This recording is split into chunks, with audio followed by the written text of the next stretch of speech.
आकडेवारी इथे पाहूयात। भाजप 107, शिंदेची शिवसेना 43, राष्ट्रवादी 37 आणि काँग्रेस या ठिकाणी 30। त्याचबरोबर शरद पवार यांची राष्ट्रवादी 7 आणि ठाकरेंकडे फक्त 3। तर तीनच पक्षांमध्ये या ठिकाणी लढाई होती, ती म्हणजे महायुतीमधले तीनही पक्ष आणि तीनही पक्षांनी या ठिकाणी पूर्ण नगर परिषदा नगरपंचायती आपल्या ताब्यात घेतल्याचं पाहायला मिळतं।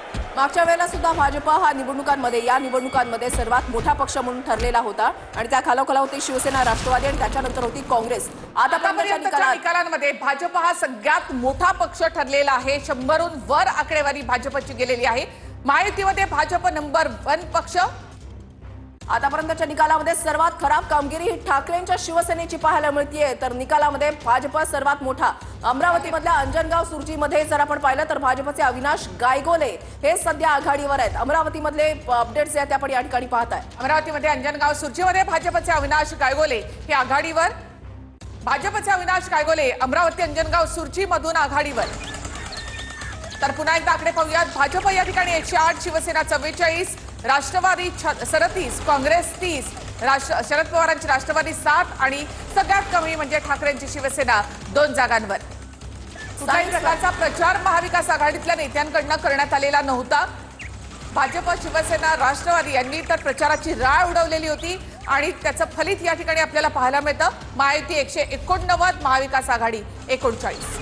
आकडेवारीवर पुन्हा एकदा नजर टाकूया, त्याच्यानंतर अपडेट येत आहेत। अमरावतीमधल्या अंजनगाव सुर्जीमध्ये भाजपचे अविनाश गायगोले हे सध्या आघाडीवर आहेत। महत्त्वाची बातमी अपडेट्स आहेत आपण या ठिकाणी पाहताय। सांगोल्यामध्ये शहाजी बापूंचे उमेदवार आनंदा माने आघाडीवर आहेत। सांगोल्यामध्ये त्याबरोबर बुलढाणा जामोदमधून भाजपचे गणेश दांडगे हे आघाडीवर आहेत। तर सांगोल्यामध्ये शहाजी बापूंचे उमेदवार आनंदा माने अखेर आघाडीवर। शहाजी बापू विरुद्ध सगळे पक्ष अशी लढत या ठिकाणी झालेली होती।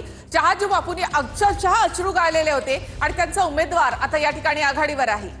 जयकुमार गोरे आणि शहाजी बापू यांच्यामध्ये टफ फाईट जी आहे ती मानली जात होती आणि आता शहाजी बापूंचे उमेदवार आघाडीवर आहेत। आतापर्यंतच्या निकालामध्ये भाजप हा सर्वात मोठा पक्ष जो आहे तो ठरलाय। महायुतीमध्ये भाजप नंबर 1 आणि मवियामध्ये काँग्रेस नंबर 1 जो आहे तो या निकालांमध्ये सध्या तरी दिसतोय।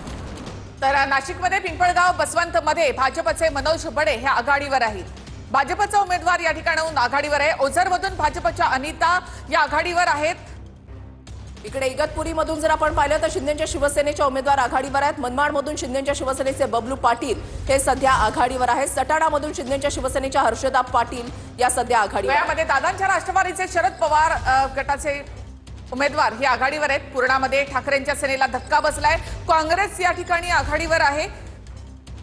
लोह्यामध्ये दादांच्या राष्ट्रवादीचे शरद पवार जे आहेत ते सध्या आघाडीवर असल्याची माहिती मिळते। पूर्णामध्ये ठाकरेंच्या सेनेला धक्का बसलाय। काँग्रेस या ठिकाणी जी आहे ती आघाडीवर असल्याचं पाहायला मिळतंय। लोह्यामध्ये दादांच्या राष्ट्रवादीचे उमेदवार या ठिकाणी आघाडीवर आहेत। तर येवल्यामध्ये शिंदेच्या शिवसेनेचे उमेदवार आघाडीवर। मालवणमध्ये भाजपचे 2 उमेदवार विजयी झालेले आहेत। मालवणमधून भाजपनं खातं उघडलंय आणि मंदार केनी आणि दर्शना कासवकर हे विजयी झालेले आहेत। मालवणमधल्या